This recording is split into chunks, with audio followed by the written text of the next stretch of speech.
gathered that cursed blood and now pleaded and think that things will work out, it will not work out. Brothers and sisters, it matters which blood have you been pleading. Amen. Knowledge is very dynamic, and enjoy the rest of your service. Amen. Thank you.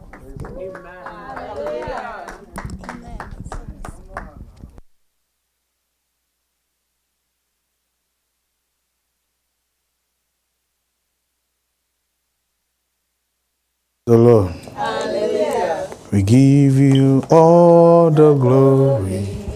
We give you honor. We give you all the glory.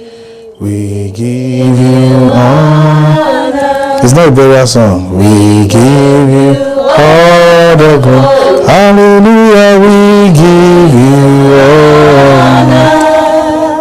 We give you all the glory. We give you honor. Praise God, praise God. Hallelujah, hallelujah, praise God. Amen. Praise God, hallelujah. Praise God. Amen. Amen. Praise God. Are you sure? Hallelujah. Praise God. Amen. Oh God. Hallelujah. Praise God. Amen. Praise God forevermore. Hallelujah. Right where you are, let's bow our heads. Father in heaven, we bless your name. We give you all the glory, all the honor, all the majesty, all the dominion, the maker of the heavens and the earth and the seas, and everything that in them is. Most excellent, eternal Holy Spirit, please teach us. May our hearts induct a good matter. May we leave this class better than the way we came. Amen. Thank you for delivering us from the corruption that is in the world. Amen. Blessed be your holy name. Whatever burden your children came with, may they never go home with it. Amen. In Jesus' mighty name. Amen, amen and amen. Amen. Champion, shout fire! Shout away! Shout muzuzu! Shout anointing!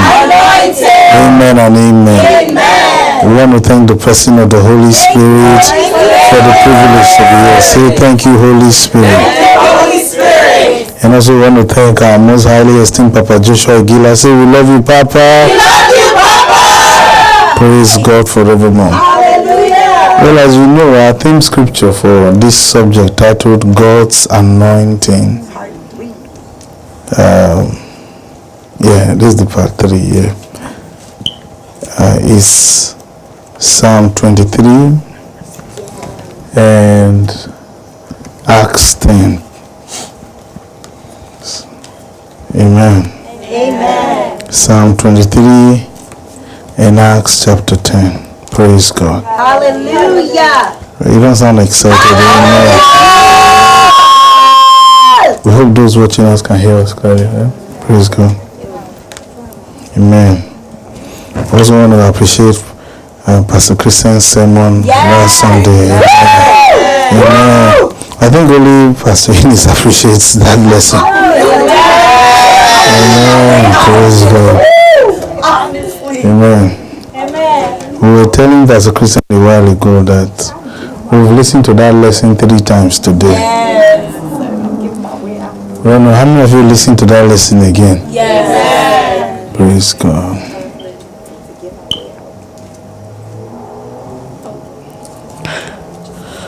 So Psalm 23 from verses 5. It says what? Thou preparest it. Set thy eyes upon. When thou set thy eyes. No. Psalm 23. Sorry, I was in Proverbs. Verses 5. Let's read now. It says what? Let's read. Thou preparest a table before me. Stop. Let's read. 1, 2, go now. Thou preparest a table before me. Stop. We're not having a burial service here. Did you see any casket? No. So 1, 2, go. Thou preparest a table before me in the presence of my enemies. Thou anointest my head with oil, and my cup runneth over. Okay, Acts 10:38 now. Can we read? Can you read, please? It says what? Come on now, Acts 10:38. Let's go. How God anointed Jesus of Nazareth with the Holy Spirit and with power, who went about doing good and healing all who were oppressed by the devil, for God was with him. Yes. Oh, I think that's the mic that's on the same frequency. Okay, no, it's not your fault. My mic on. Praise God. Praise the Lord. Hallelujah. Praise God. Hallelujah.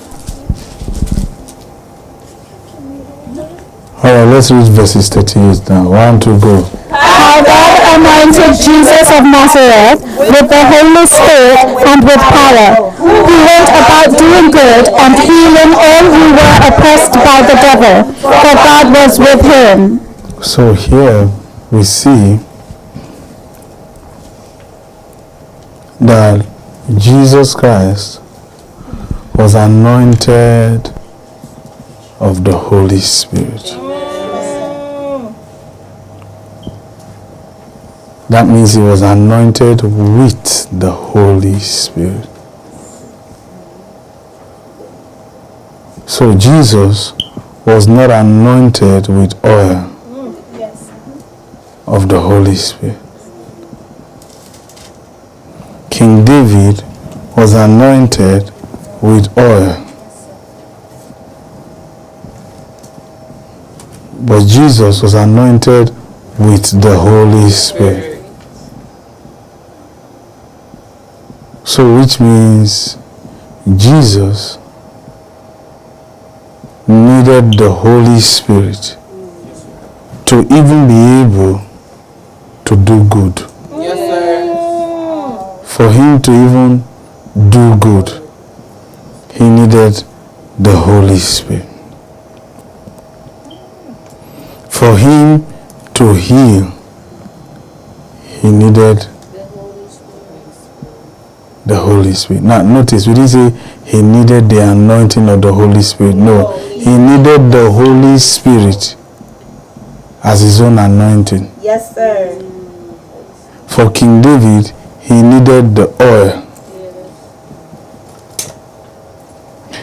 And here, the Holy Spirit is a substance at work in the life of Jesus.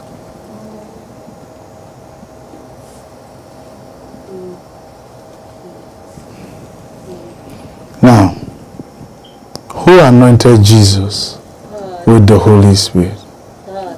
Come on now, is in your Bible now. God anointed Jesus with the Holy Spirit. When you take notes, you don't miss what we say. No. Okay, so who anointed Jesus Christ? God anointed Jesus. Say it. God anointed Jesus With what? with the Holy Spirit. And what? And with power. Yes, sir. God did. Say it. Say God did it. God did it.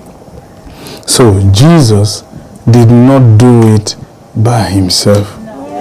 Say it. Say Jesus did not do it by He did himself. not do it by himself. So Jesus did not anoint himself. Say it. He did not anoint himself. Amen. We can't hear you. Jesus. He did not anoint himself. Yes. Now, the Holy Spirit did not anoint Jesus. The Holy Spirit did not anoint Jesus. Now, that's what you're reading there. The who anointed Jesus. With what? With With the Holy Spirit. and power. Yes. But there are people who desire the anointing of the Holy Spirit. You see? And the truth of the matter is, there has never been such. There has never been such the anointing of the Holy Spirit. There's no such thing. You are either anointed with oil or you are anointed with the Holy Spirit. That's all. But there's no such thing as the anointing of the Holy Spirit. Although we use those terminologies for the sake of general communication, but really there's no such thing.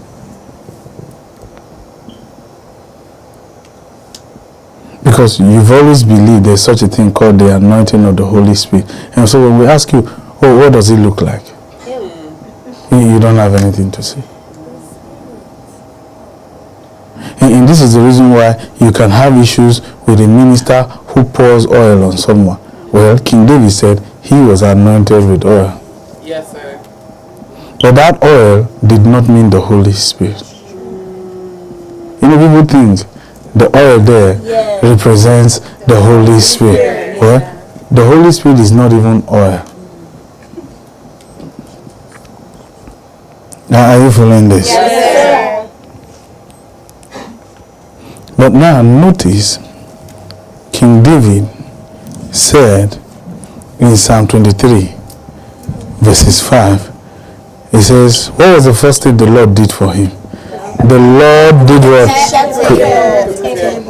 What did the Lord do? What was the first thing the Lord did for him in that verses 5?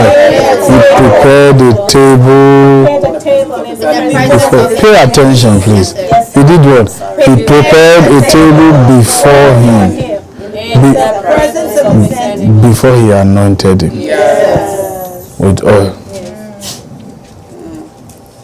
So where there is no provision, there is no anointing. The anointing will not fall on someone who is starving. Even Jesus, the day he received the Spirit, he was not hungry. But he became hungry later, 40 days after.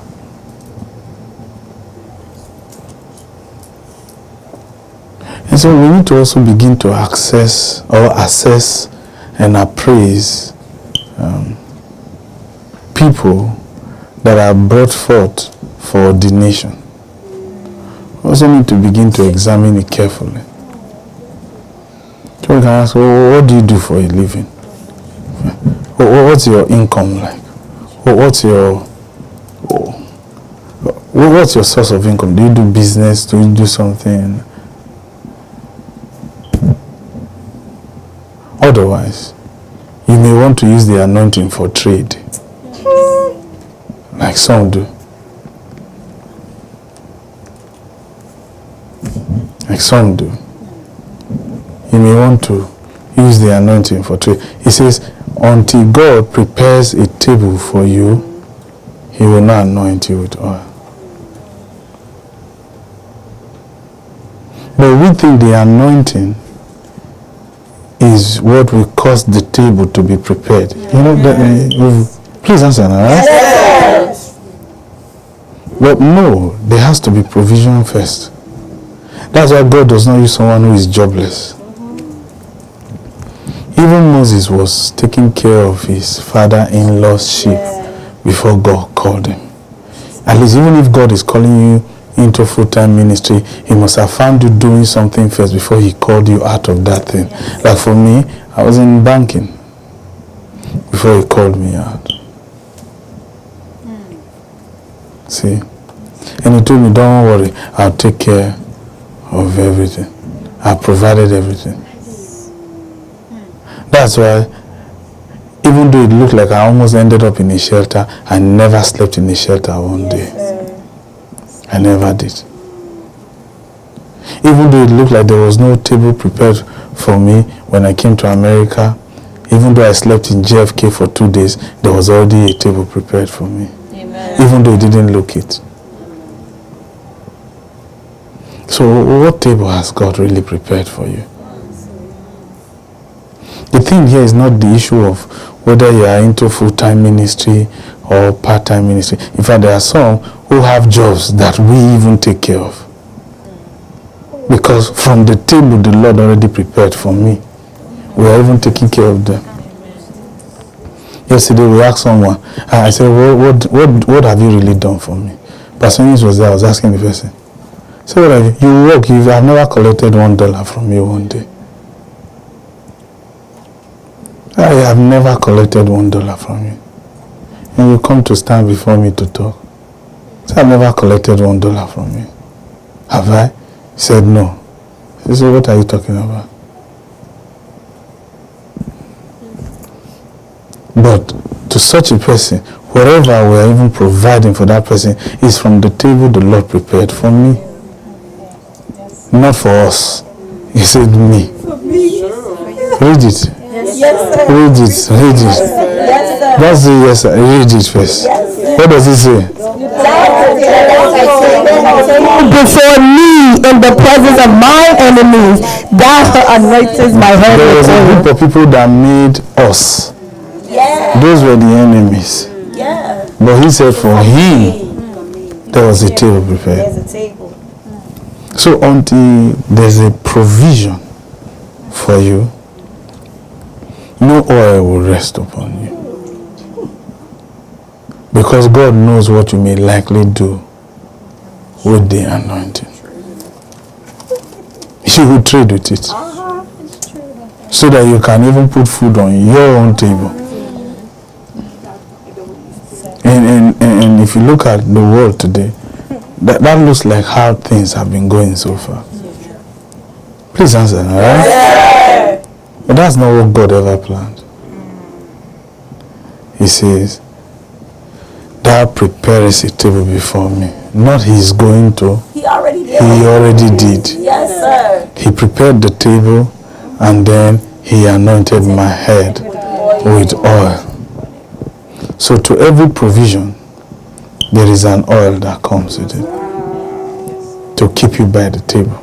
Yes, sir. So which means the anointing, even the anointing oil with which you are anointed with, keeps you at your table. It always directs you to be within the corridors of your provision. It will never make you go. See, even though King Saul pursued King David to kill him, King David was never without provision. Wherever he ran to, there was always someone ready to provide for him. There was a guy, we can't remember his name now, he left his estate for King David and King David to run. And when King David was returning, he followed King David to ensure his safety. King David said, "Now you can go back to your estate." He said, "I just want to make sure you're fine." He provided for King David. Such that the Bible says 400 men who were in debt, who were in discontent, who were in distress, came to him, and he was the one taking care of them. From the table God prepared for him. So if you say God called you, what did he provide you with? You know, it's foolish when people think that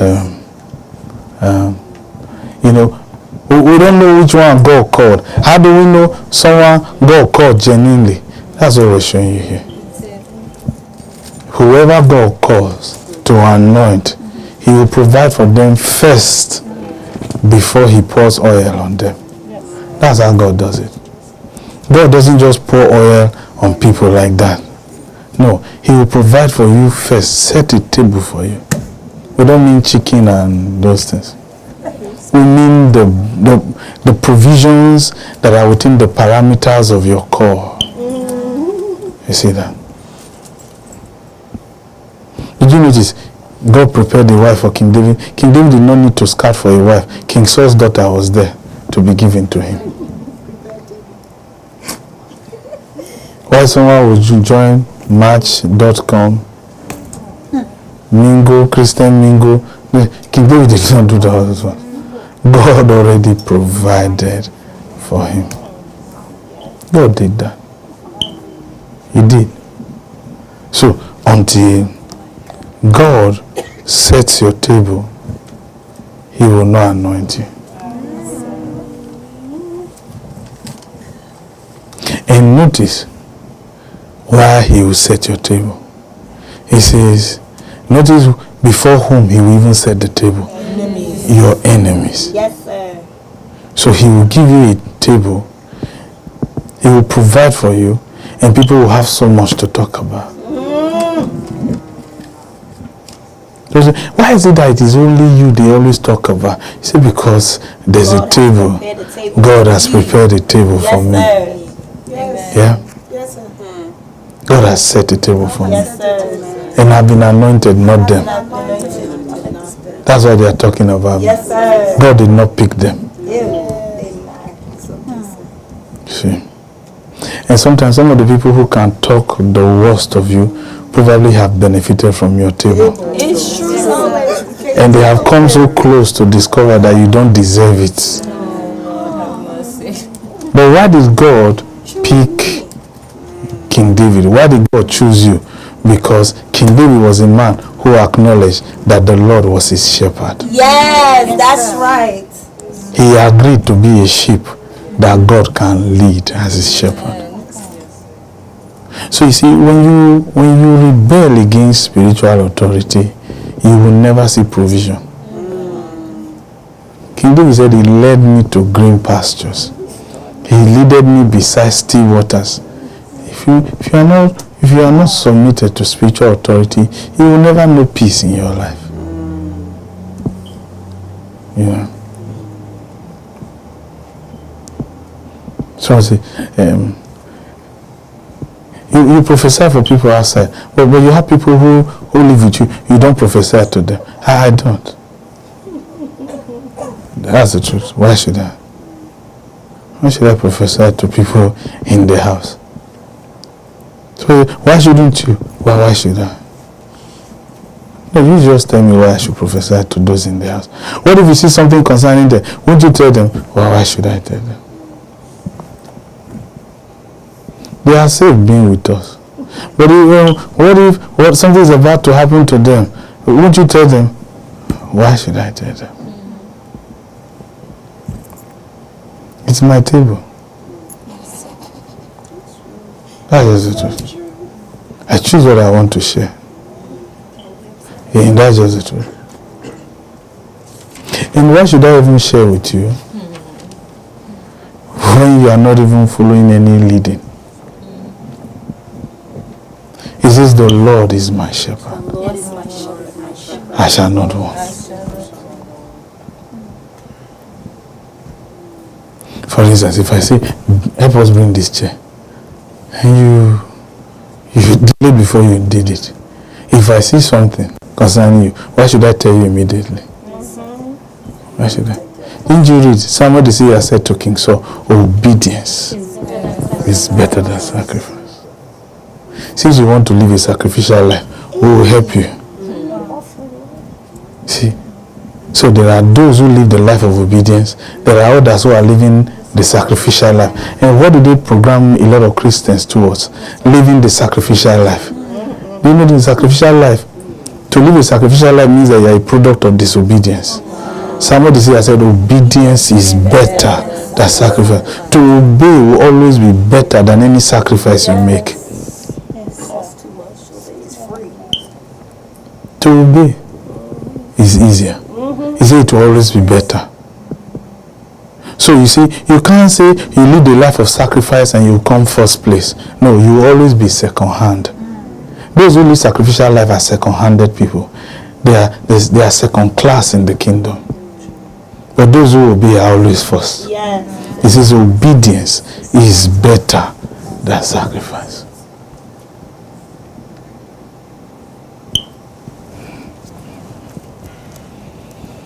Look at those who do protest everywhere.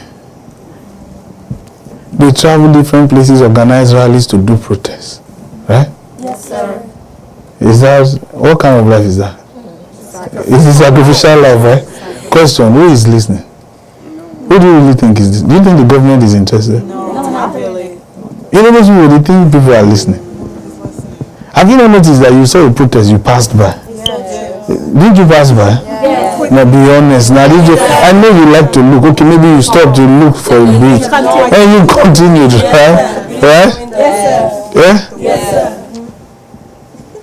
So who is really listening? And maybe they may be even advocating on your behalf. Exactly. You are not even listening.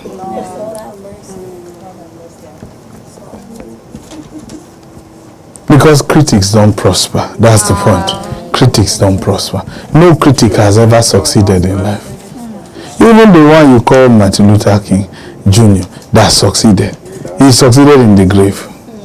He died. Never lived to see what he fought for. Never lived to see what he fought for. What kind of life is that? To die for something you will never see the harvest of. Yeah? You can name different avenues after him. He is not alive to see it. And I'm not sure the curtains of eternity were parted for him to see it. That Social Boulevard was named after you, Martin Luther King Boulevard. Or maybe when his children die, they can say, Daddy, Social Avenue in Newark is named after you, close to Rutgers University. It's called Martin Luther King Boulevard.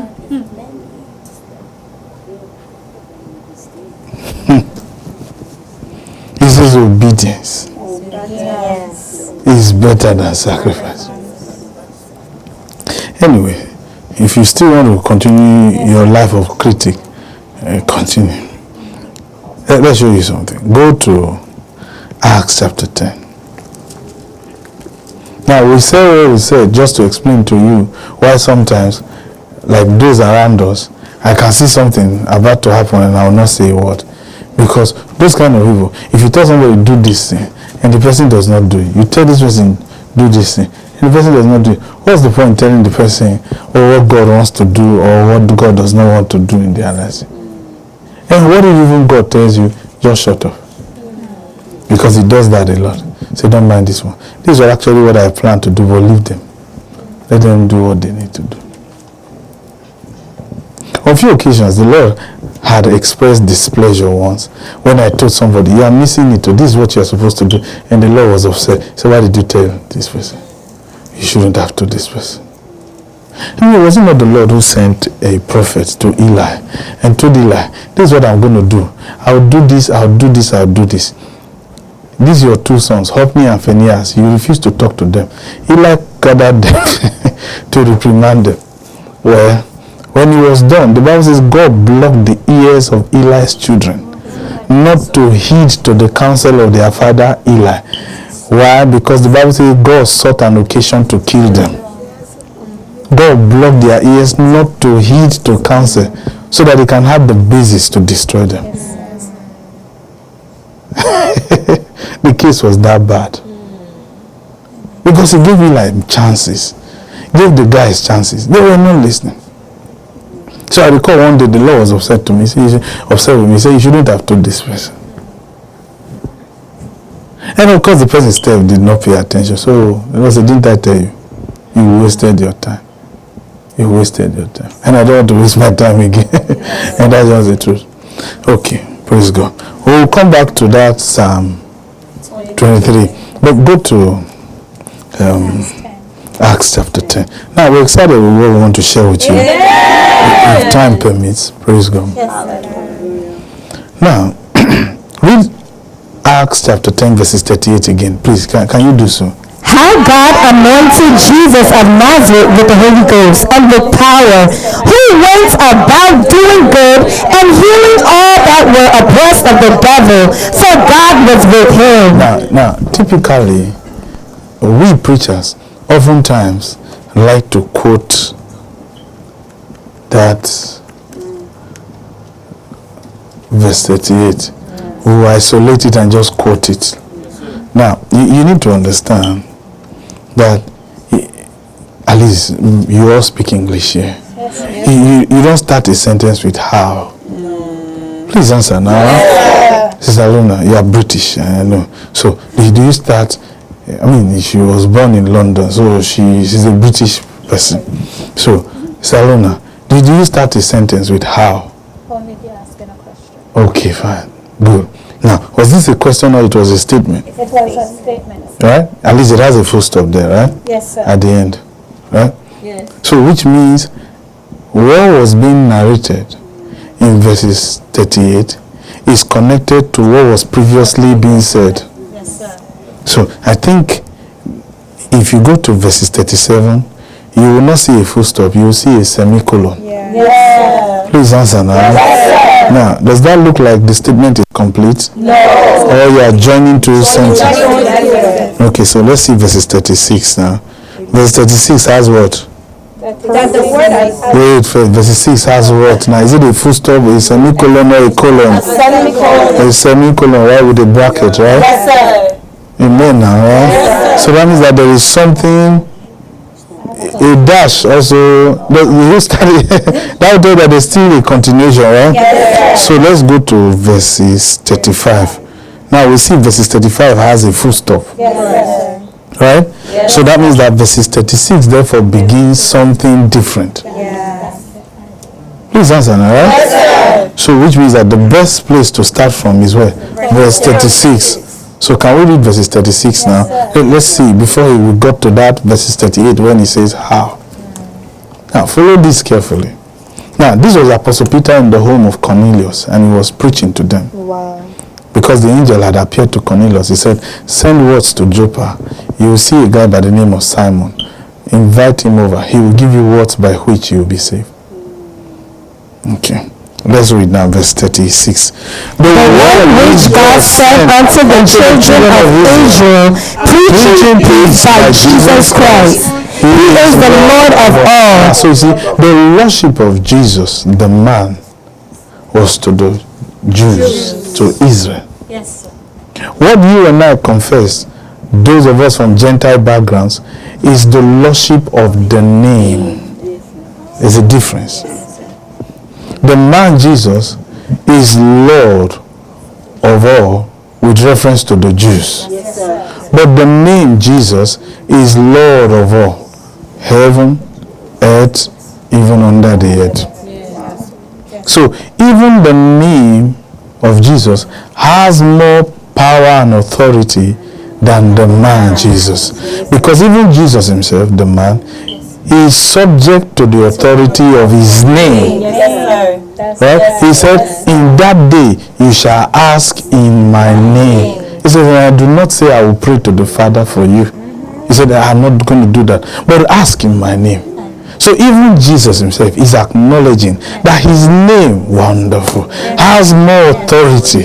And that he, Jesus, whose name has been exalted, is subject to the authority of his name.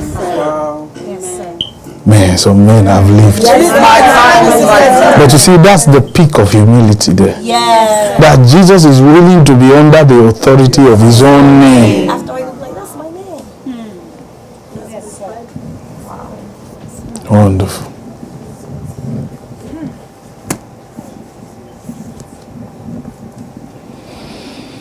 So, when Saul was on his way to Damascus and Jesus encountered him, and he said, Saul, Saul, Saul, why persecutest thou me? And he said, who art thou, Lord? He said, I am Jesus of Nazareth, he said. You see that? See, that will tell you that was Jesus the man. And the reason why he introduced himself that way was, and did not direct Paul to the authority of his name, was because Paul was a Jew. Yes. He said to the Jews, Jesus Christ, that means Jesus the man, is Lord of all to the Jews. Amen. Jesus the man. But to the whole world, whether Jew or Gentile, the lordship of the name is Lord. After the resurrection. Okay. So now let's read again verse 36. The word which God sent unto the children of Israel, preaching peace by Jesus Christ, He is the Lord of all. Now that word I say to you, Yes, sir. you know, which was published throughout all Judea. Now, why is he telling Cornelius that you know? Because Cornelius was a Gentile, but he was a Jewish proselyte. By that we mean he was a Gentile who decided to live by the Jewish laws, the laws of Moses. And he said, Cornelius, you know these things. So he was talking to a Gentile who was conversant with everything that has to do with the story of Jesus. Don't forget, he was a Roman soldier. You are not getting it now. Yes, sir. He was part of the people who hung Jesus on the cross. Cornelius was part of them. He was in charge of 100 soldiers. So he was a senior officer. Yes, sir. Yes, So the day Jesus was crucified, he was there. yes.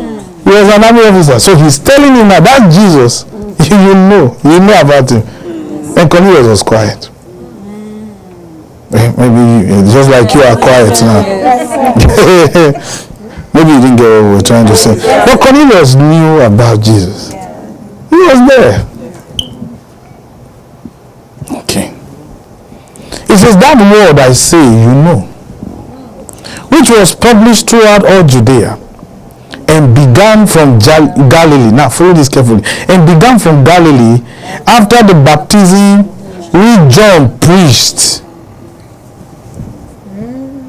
How God anointed Jesus Christ of Nazareth. So here Peter is saying that John was the one who preached verse 38, not him.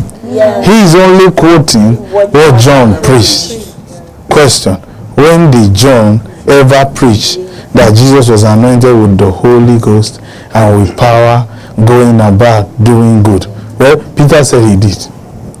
And there's no place in the Bible where it was recorded that John the Baptist ever did that. Well, Cornelius doesn't need to know. Peter has said it. He said John the Baptist preached how God anointed Jesus Christ of Nazareth with the Holy Ghost and with power, who went about doing good and healing all those that were oppressed of the devil. So which means he was re-echoing what John the Baptist already said. But if you look at the Bible, there is no place where John the Baptist ever said that. But is it true Jesus was anointed with the Holy Spirit? Emphatically yes. But to say that John the Baptist went about preaching this is not true. While studying this, what came to my mind is what you have in poetry called poetic license, where you can have the liberty as a poet to say anything, and sometimes you can lie, but it's okay. And so, but that thing, going through we will fact check. Well, is that not what they call it? Fact checks. So we went to check whether what you were saying was a fact. So I was only taking advantage of the poetic license. Now you render the guy stupid with all the energy exerted in doing the fact checks. Now there was no need to do fact checking. He said, look, Cornelius, you already know about Jesus. He said, but John the Baptist preached about him, how God anointed him with the Holy Ghost and with power. Well, let's see what John the Baptist ever said. Let's find out what Matthew has to say to us about what John the Baptist preached. But go to Matthew chapter 3, because when I saw that, I was fascinated. I said, wait, Apostle Peter, it's not true. I know I was not there that day, but Matthew chapter 3.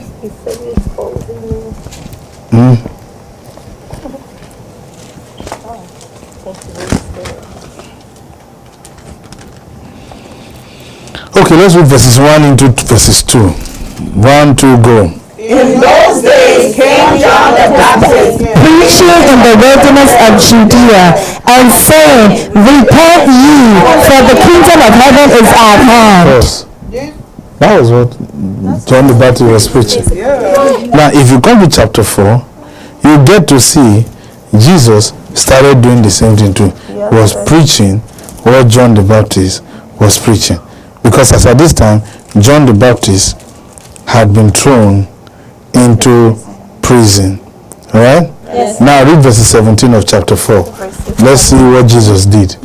From that time, Jesus began to preach and say, repent, for the kingdom of heaven is at hand. The same thing John the Baptist was saying. John the Baptist said God, Jesus said heaven. But they were preaching almost the same thing. So, John the Baptist really ever preached about Jesus being the Messiah? But Apostle Peter said he did. Okay, go to chapter 11. Matthew chapter 11. I want to be sure. Maybe Apostle Peter is saying something that was seriously omitted by this Bible expositor. So Okay, let's read from verses 1 to verses 3. Just one to it. Verses 1 to verses 3. And it came to pass, when Jesus had made an end of commanding his 12 disciples, he departed thence to teach and to preach in their cities. Now when John heard it in the prisons of works of Christ, he sent 2 of his disciples, and said unto them, Art thou he should come, or do we look for another? You see that? He's even asking, he sent a message to Jesus. Are you sure you are the one that should come, or should we expect another? Now, does that look like somebody who was preaching that Jesus Christ was the Messiah? Amen. Now, does that look like somebody who is preaching that Jesus was anointed with the Holy Spirit? So where is Peter getting this information? Okay, let's even see how Jesus responded. Maybe you and I are too in a haste in our conclusion. So let's give Apostle Peter a break. Let's find out what Jesus has to say. Okay, let's see how Jesus responded. Read the next verse. Let's read to verses 6. Jesus answered and said unto them, Go and shew John again those things which ye do and hear and see. The blind receive their sight, and the lame walk. The lepers are cleansed, and the deaf hear. The dead are raised up, and the poor have the gospel preached to them. And blessed is he whosoever shall not be offended in me. So John the Baptist was offended. Yes, sir. How can he have the time to say Jesus was anointed with the Holy Spirit and with power? From the reports they were told, John the Baptist was offended. Say he was offended. He was offended. And Jesus is telling him, blessed is the one who is not offended. And of course, shortly after that, John the Baptist was beheaded. So there was no place where John the Baptist ever preached it. So where did Apostle Peter get that information from? You know, it reminds us of one thing Paul the Apostle said. He said, whether we lie or tell the truth, as long as Christ is preached. Yes, sir. As long as he's preached. So whether we lie or tell the truth, as long as Christ is preached, that's all that matters.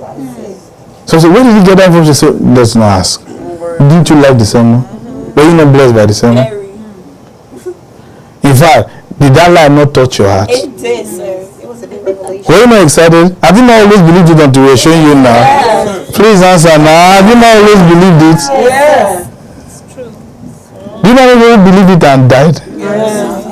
And you met Peter.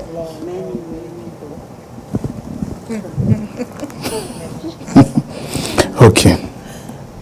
But the things he said that Jesus did in that verses 38 are true. Very. Amen. Yes, Except for the fact that John the Baptist did not preach it. Amen. He should have just omitted John the Baptist. You understand? He should have just said, I said. He now said John the Baptist preached it. How God anointed Jesus Christ of Nazareth. Apostle Peter, where did he get that information? Except he may be correct, but was never recorded in the Bible. That means something is wrong here. So let's just give that permission. That maybe it's correct and we are wrong. Since we did not find any inclusion of that place where where John the Baptist was preaching it. It says many things Jesus did actually, John said, that were not written. But these are written. But this is the book of Acts, not book of John. John, it is in your own book that there was no space. But here it says, God anointed Jesus Christ of Nazareth with the Holy Ghost and with power. Please, who do you think was really anointed with the Holy Spirit and with power? Was it not John the Baptist himself? Why is Apostle Peter? Why is Apostle Peter saying that John the Baptist preached that Jesus was anointed with the Holy Spirit and with power? In fact, if you read Matthew chapter 3 verses 15 to 17, Matthew chapter 3, verses 15 to 17. After Jesus was baptized, what rested upon him? The Spirit of the living God. Please answer now. Right? Yes. The Spirit of the living God rested upon him. Right? Yes, sir. Please answer now. Yes, sir. Right? Did you see power? No, I didn't see power. But it was the Spirit. It was the Spirit. Now, who between John the Baptist and Jesus, who had the power? John the Baptist had the power. Why? Because in Luke chapter 1, remember Luke chapter 1? Yes, sir. When the angel of the Lord, angel Gabriel, visited Zachariah, he said to Zachariah, right? You shall have a son. Yes, Right? You shall call his name John. He shall be great in the sight of the Lord, right? Yes, sir. Right? He shall be filled with the Holy Spirit from his mother's womb, right? And he shall go before him in the spirit and power of Elijah. Yes, sir. John the Baptist had everything. Apostle Peter said, no, it is Jesus that has everything. He has the spirit. He has the power. Is that so? He said, look, see what he did with the power, with the spirit and power. He went about doing good.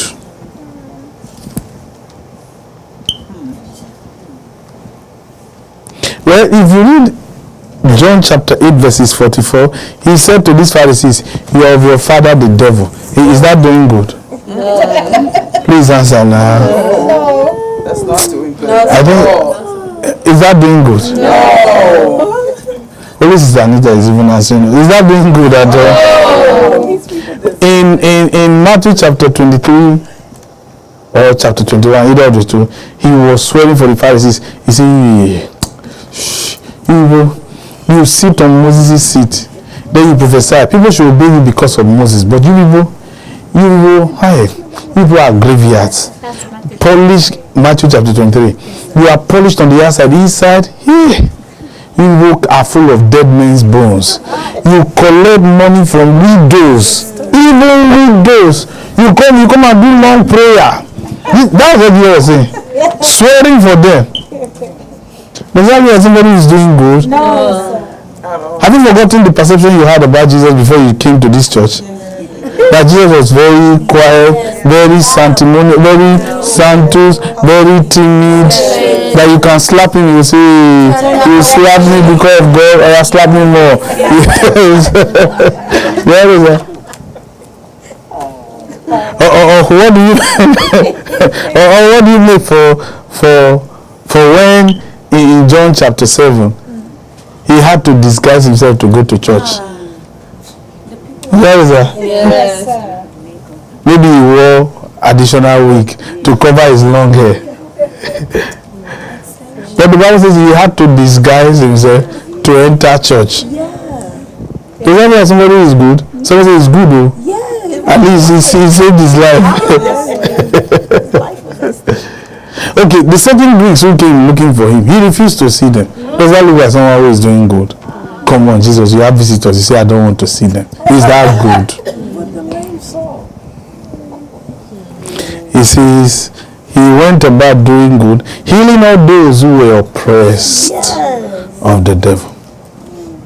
For God was with him, right? Yes, sir. Now, did you notice God was with him?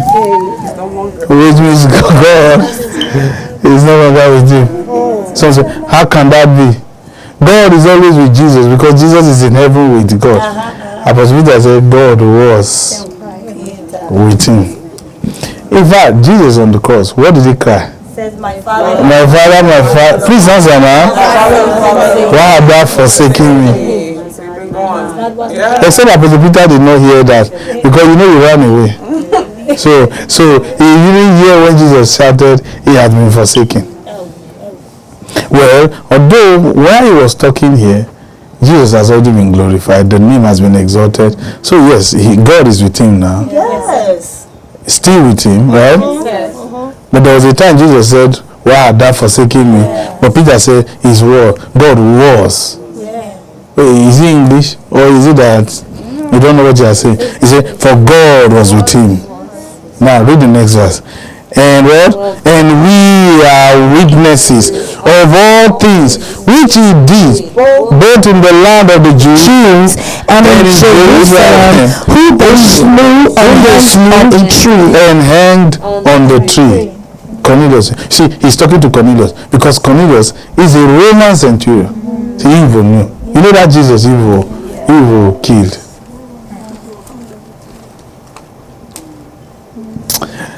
Now, I guess the Holy Spirit, in his wisdom, noticed the way Apostle Peter was going with this sermon. Say, man, look, if I wait for this guy, this thing will not happen. Yes, let me stop. I better do something.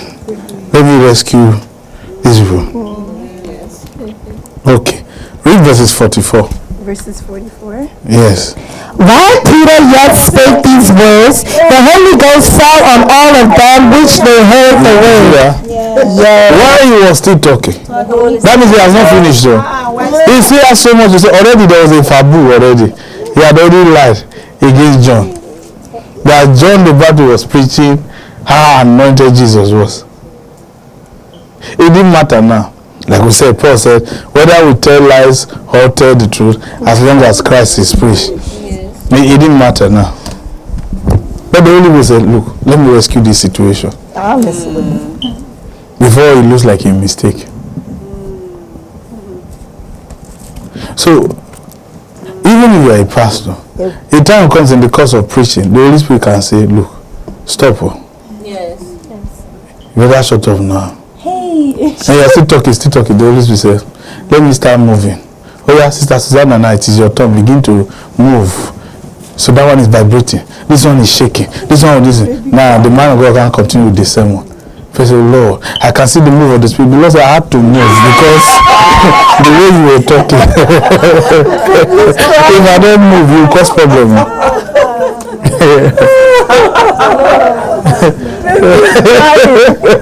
Baby is crying.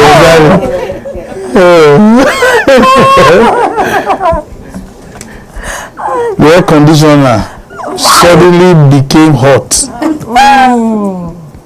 The Holy Spirit, I had to do something.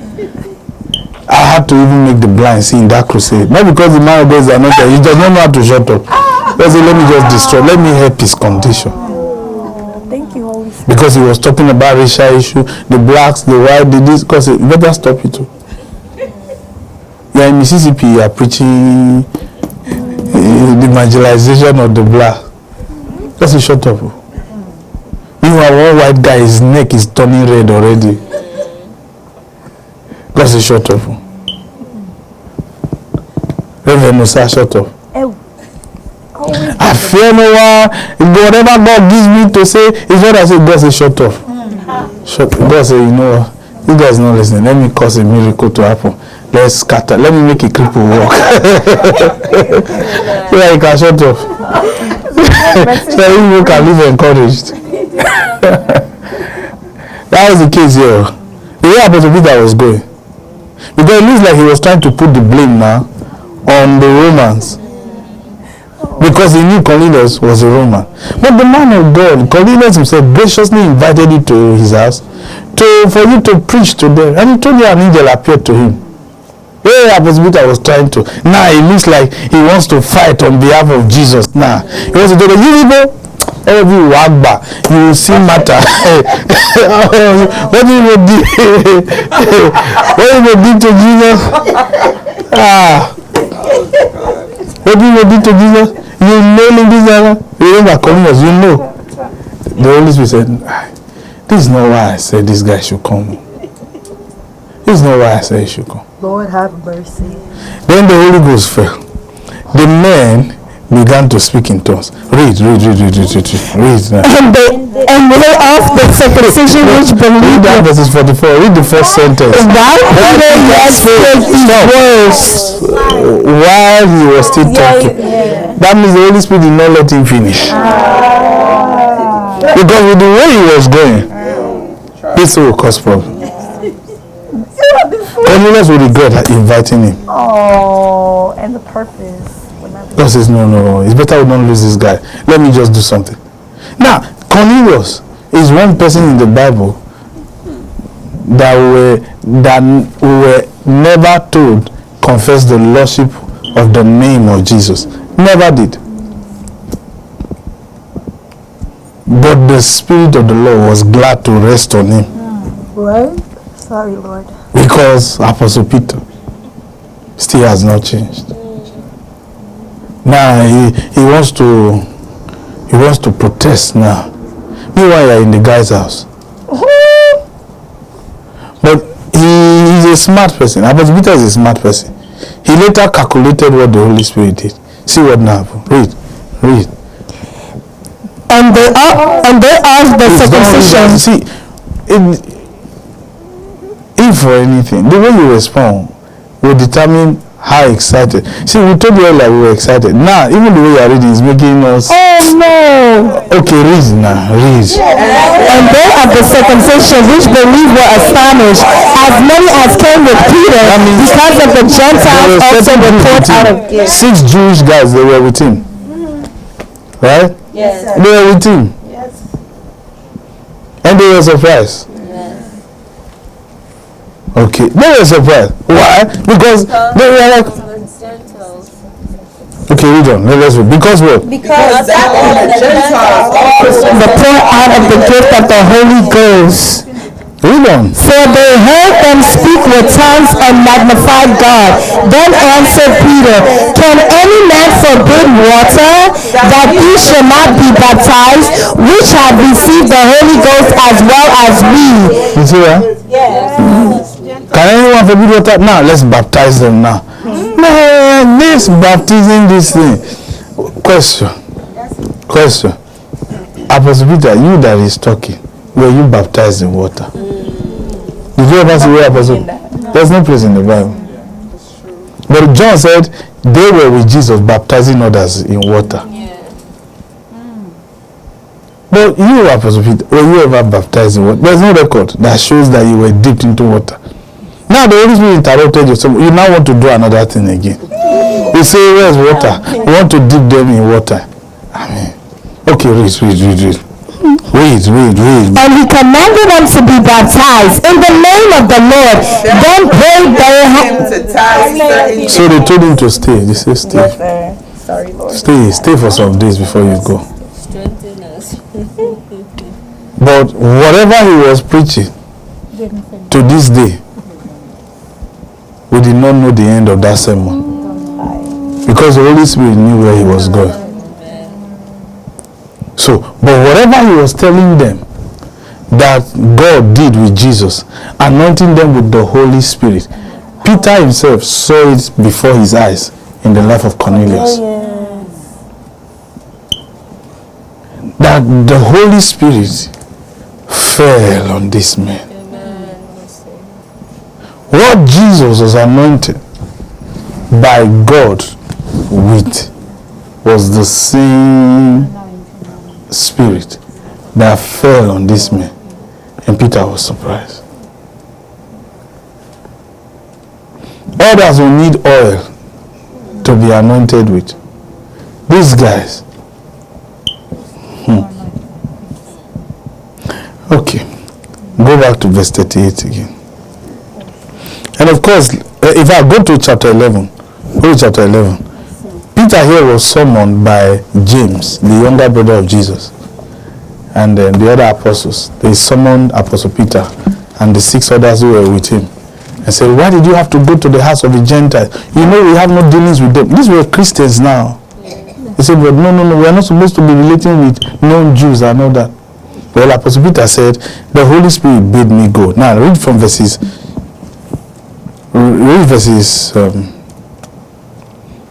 Let's start from verses 13.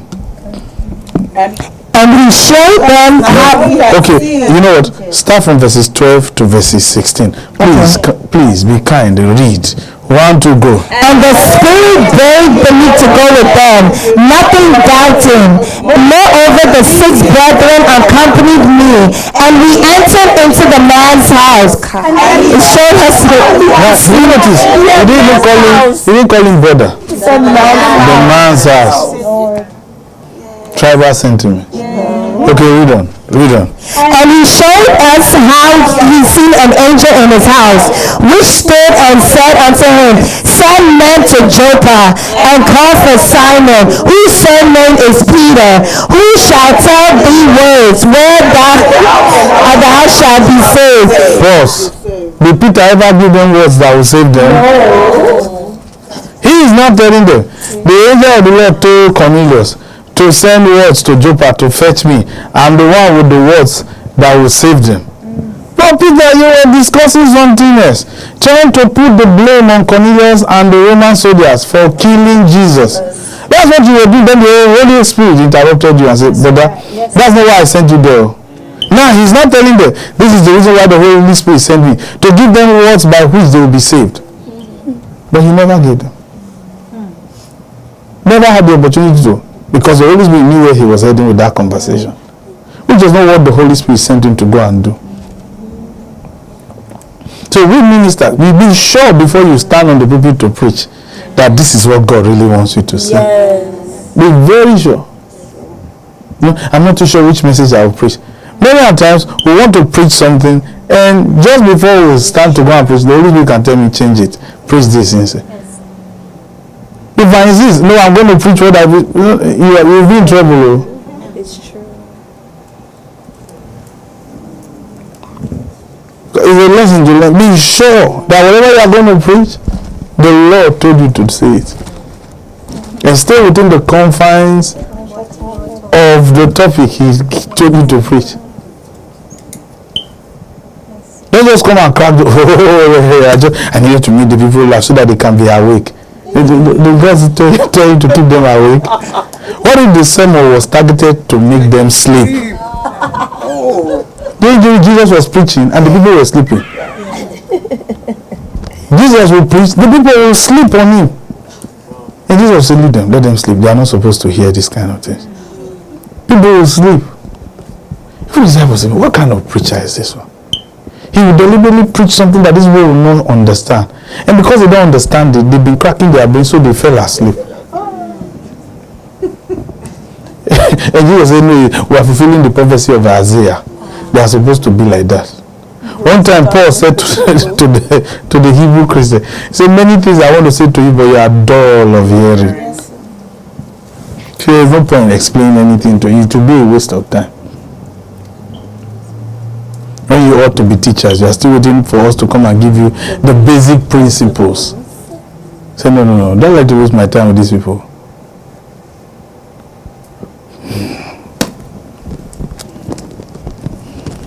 Okay. Read now. Verse 15. 15? And as I began. So he was just starting. Yes, as I began. With all the talk we have been talking to. He said he was just starting. As I began. The Holy Spirit said, he will not confess now. Why the Holy Spirit interrupted him? Let's see. And as I began to speak, the Holy Ghost fell on them as on us at the beginning. Then I remembered the word of the Lord. That means he went off course before. He said, then I now remember. So you forgot what you were supposed to do there. Okay, let's read now. Then I remembered the word of the Lord, how that he said, John indeed baptized with water, but you shall be baptized with the Holy Ghost. See that? Yeah. So he knows this thing. He now remember. After he had told the people to go and baptize in water. The people had received the Holy Spirit. He said, can anyone forbid water that these men should not be baptized? He now told them, he commanded them that they must do baptism by immersion, being dipped into water. Now he's saying, he now remembered, I was not supposed to do it that way. The Holy Spirit's baptism is more important than that of water. He's now remembering. Yes. After he had told the people to do it. What an apostle. I'm Jesus. Thank you, Lord, for Paul.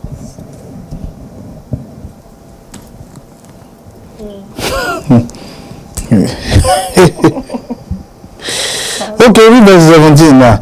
For as much as God gave them the like gift as he did unto us, we believe on the Lord Jesus Christ. What was I, that I withstand God? Okay, now you realize. Notice here, who am I to withstand God? So that means that he had that intention to do so. And the Holy Spirit destroyed that intention. So when you find a minister who genuinely teaches you the word of God in simplicity, you don't appreciate. You want the one who has an intention towards you. And sometimes those intentions can be ulterior. He's confessing that to his colleagues. Cornelius was not here to hear it. He was not there to hear it.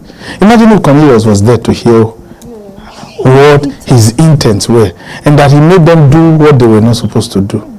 He insisted that they must be baptized in water. Then he now remembered, the baptism of the Holy Spirit is most important. John was the one who was using water. So which means that the baptism he told Cornelius and his household to be baptized with was the baptism of John the Baptist, because John the Baptist used water. Now he's saying he's remembering. I wonder if he He remembered. He said God help his memory. He is with God now in heaven.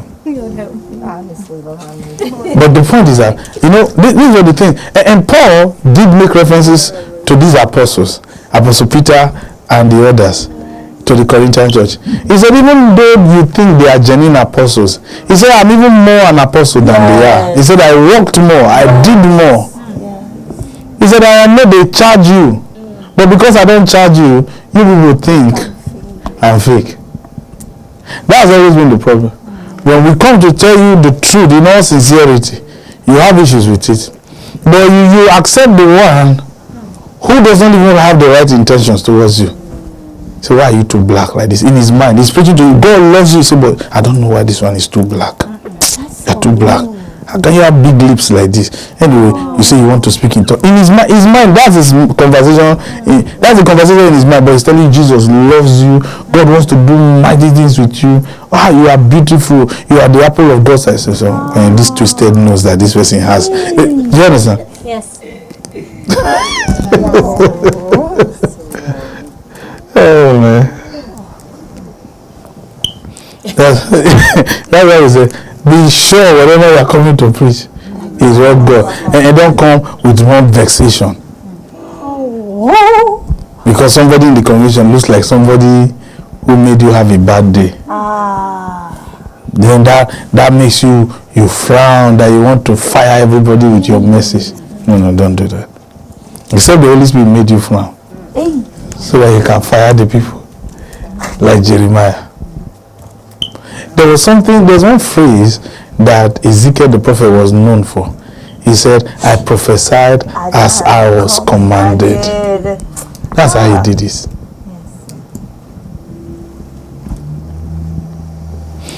Okay, now something we wanted you to notice. Go back to that verse 38, then let's close.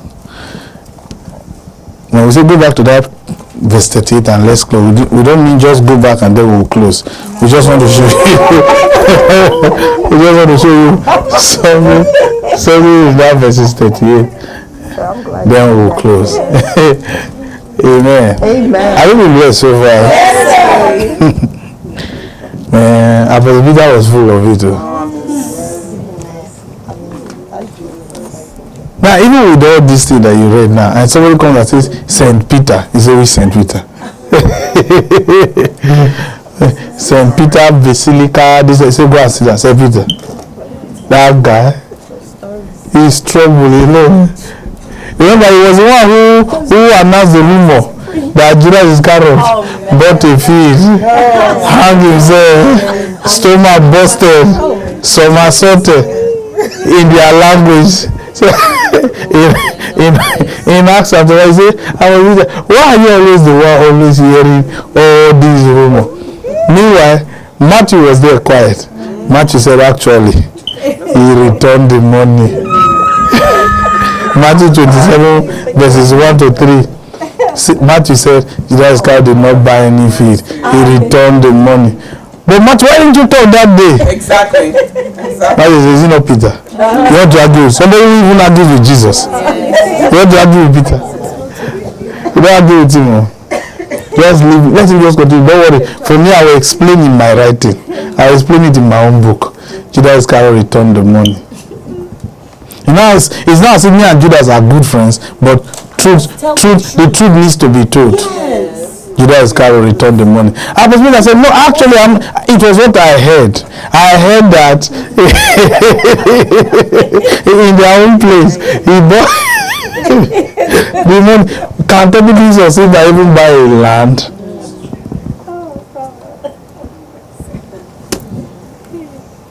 Apostle Peter, wonderful.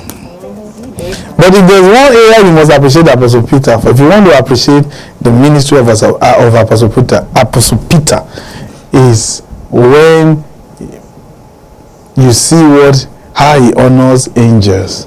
Yes. He happens to be the only man of God who did the critical analysis of how men, Christians, should honor angels. Of course, angels liked him for that. Okay. Where did you tell you to open to? Acts chapter 10. You already opened there, right? Yes. Okay.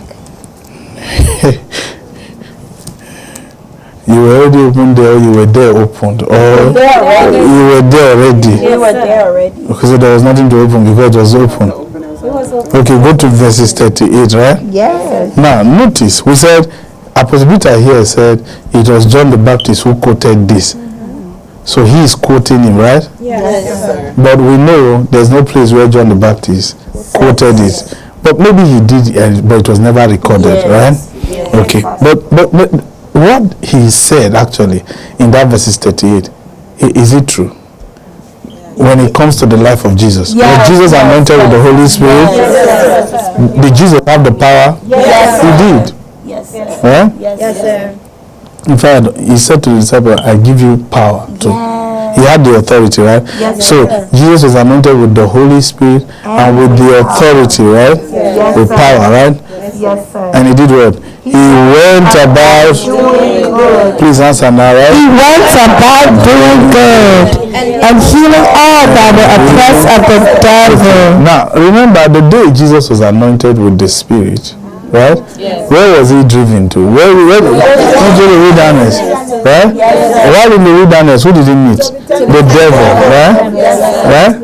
Was that doing good? Having arguments with the devil, right? Was the devil not even kind to him? Don't you think so? When he said, turn these stones to bread. So man shall not live by bread alone, but by every word that proceeds. Come on. Right? Yes, sir. Well, since the apostles were not there, they had not been chosen. So maybe we can ignore that area. So it's the devil we're talking about, but what's it? Whatever you do to the devil must be good. Even if you insult the devil.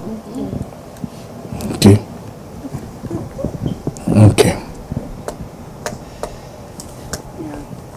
But remember, when Jesus was arrested, he couldn't talk the way he was talking anymore.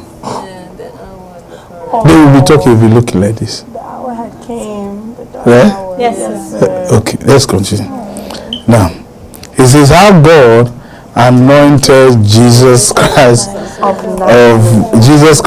with the Holy Spirit. Please, Power.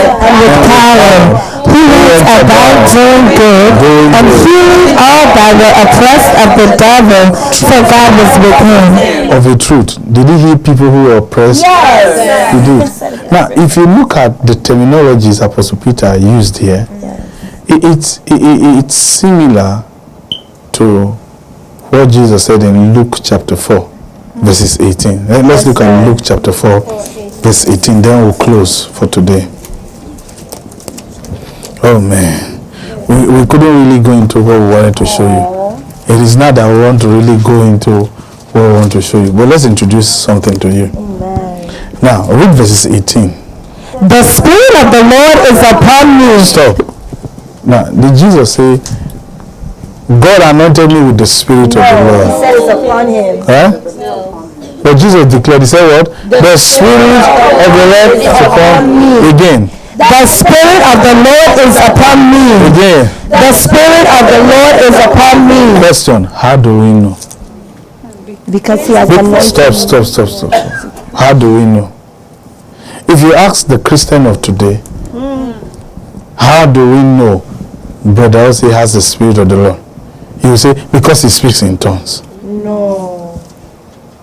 It's true, that's what they would say. That's what we will say. Yes, that's what they would say. Yes, sir. Yes, sir. Because today we say generically, one of the evidences to prove to people that you have the Holy Spirit is the evidence of speaking in tongues. Right? And Jesus never spoke in tongues.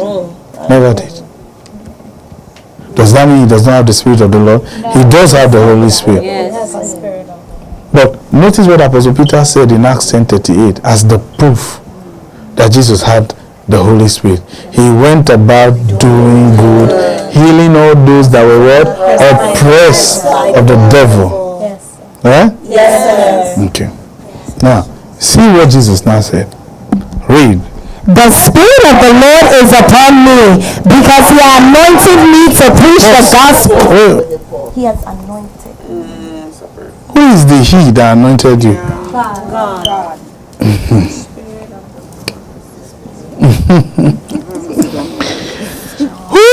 Paliso bradele ko pratana kusatalish. The handwritings needs interpretation. That's what I was saying. That's what I was saying in tongues. The handwritings needs interpretation. Who can give the interpretation? Then I said in tongues, I see a seraphim writing. I can give you the interpretation. That's what I was saying in tongues. Hey, you thought I was just saying something to make you. Okay. Read it again. He said, the Spirit of the Lord is upon me because he had anointed me. Mark the he. We want to find out who that he is. Yes. Because Apostle Peter here told us it was God. Yes, sir. He said, but there is a he that has anointed me. Someone say, that he is the Spirit of the Lord. Question, which one? So there's only one Spirit of the Lord. Okay. Then let's read. Verse 18.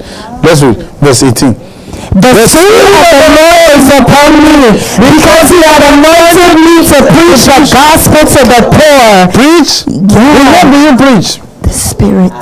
What do you preach? It's not with your mouth. Oh, the mouth, Lord. Okay, read. He had sent me to heal the brokenhearted, to preach deliverance to the captive, and recovering of sight to the blind, and set at liberty them that are bruised, Okay, to fine. preach To preach what? The the acceptable year of the Lord. Okay,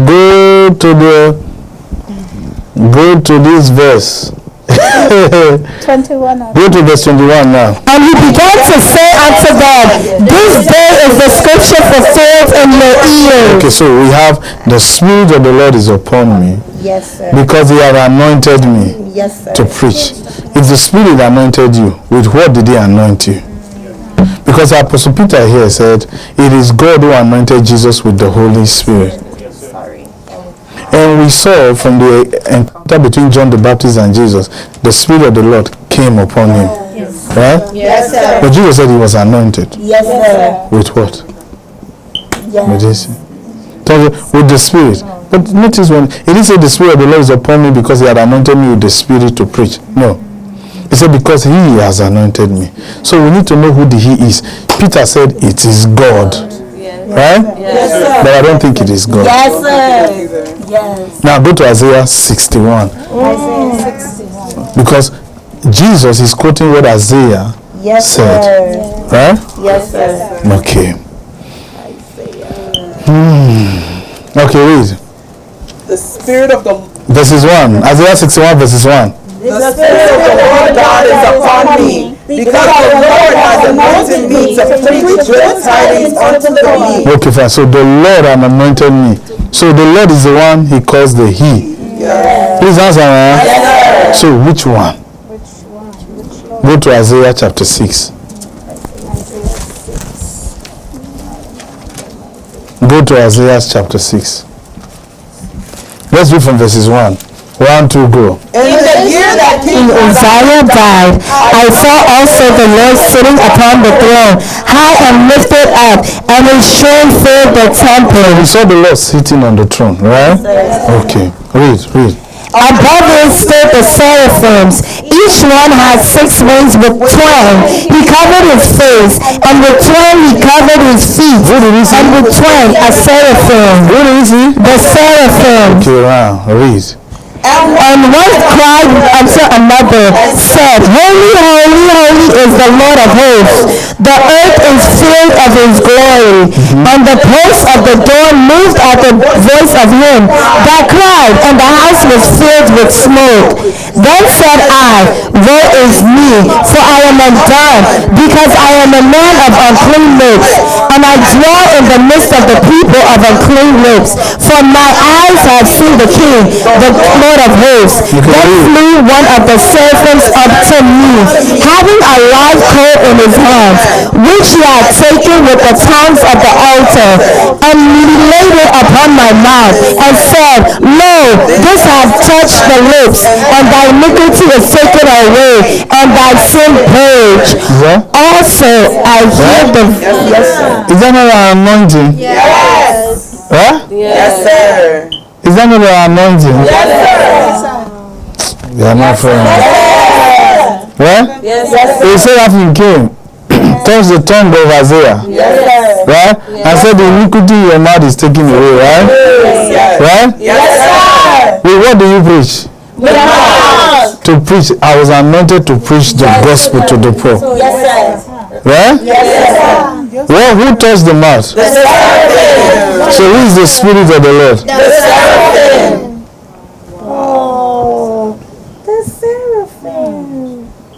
That's why I said when we were speaking in tongues, we saw a handwriting. And you were telling us too, the seraphim.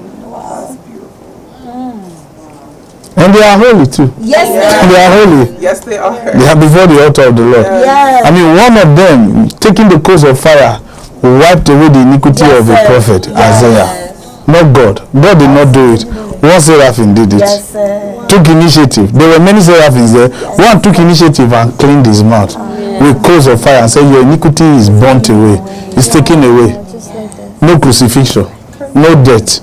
Coal of fire. So what the death of Jesus did, a coal of fire in the hands of a seraphim did it. It wiped it away. So Jesus did not even need to die for somebody like that. One coal of fire did everything. Some men have lived. It's my time, it's my turn. But now he anointed me. Okay, read. You see now. Read on now. You close it already? No.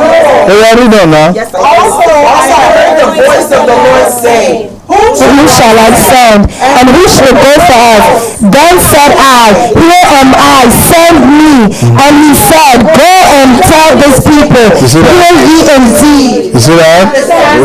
You see that? Go and tell the people, right? That you hear but you will not understand. Is that not what Jesus said in Matthew chapter 13? He was walking in the shoes of Isaiah, trying to live that life. So when he said the Spirit of the Lord is upon me, remember the seraphim flew to Isaiah and touched his tongue.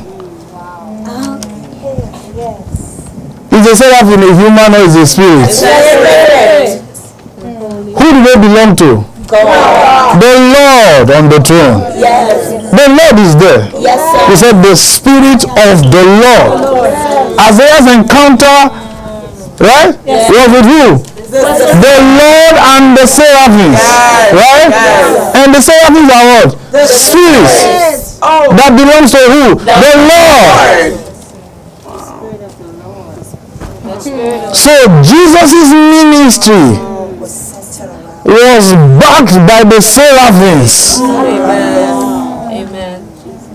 Ezekiel walked in the fullness of the favor of the cherubims. Isaiah walked in the favor of the seraphims. And Jesus patronized that. So when he says he shall baptize with the Holy Spirit and with fire, Peter said it is power. John the Baptist, what he preached was that one cometh, mightier than I, the lashes of his shoes are not worthy to untie. He shall baptize with the Holy Spirit and with fire. Peter said, God baptized Jesus Christ of Nazareth with the Holy Spirit and with power, and said it was John the Baptist that preached it. John the Baptist did not say power. John the Baptist said fire. And if it is true, then the fire came from who? The seraphims. They are the ones who handle fire. Let's close. We'll continue in our next class. I'm a success forevermore, and I'm prosperous forevermore. Well, maybe not you, but I'm a success forevermore, and I'm prosperous forevermore. I am a success forevermore. No, I'm not talking to you. I am a success, and I am prosperous forevermore. And there's a table set before me in the presence of my enemies, and I've been anointed with the Spirit of the living God. Yes, sir.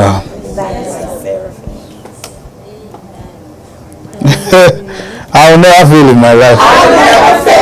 See, I've failed before. I know what failure looks like. I've seen the face of failure, but failure will never see me again. And I will never see failure again.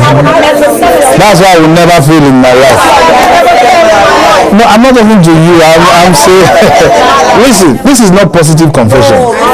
I don't do positive confession. I tell you what I know. The others are, it is my truth exactly. It's my life. I will never fail in my life. Well, you don't sound like you mean it. I will never fail in my life. Thank you, Holy Spirit. Don't say, I don't see success. Say, I'm success. I'm the success you are saying. I'm a success forevermore. And I'm prosperous forevermore. Thank you, Holy Spirit. Jesus was enjoying the favors of the seraphim. They're awesome. So when it comes to preaching, if you are truly called to preach, anointed of the Spirit, that's the ministry of the seraphims. Yes, sir. That's their ministry.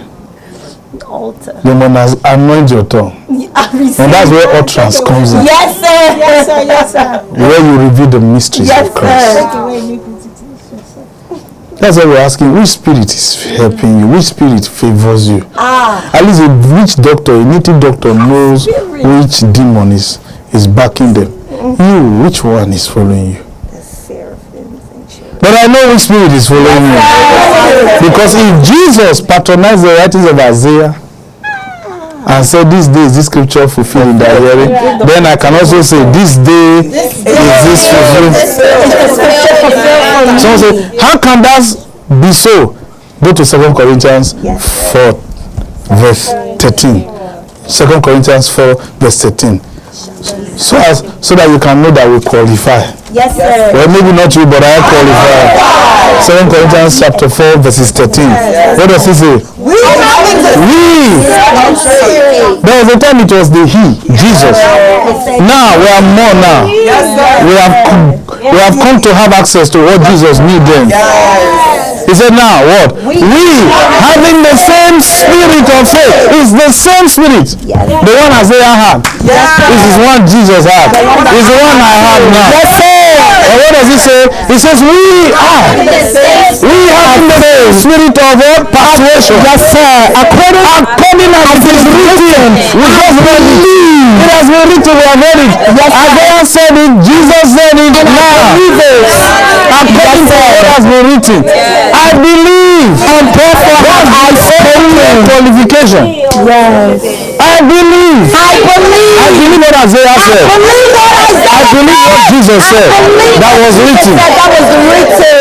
And it's working for I believe, therefore have I what? Spoken. Like I did. I'm a success forevermore. And I'm prosperous forevermore. He says, we also believe and therefore speak. Like we're doing now. Present tense. Yes, sir. They have spoken, we are speaking. Continuously. Oh man, I will never fail in my life. I'm fruitful on every side. Yes, sir.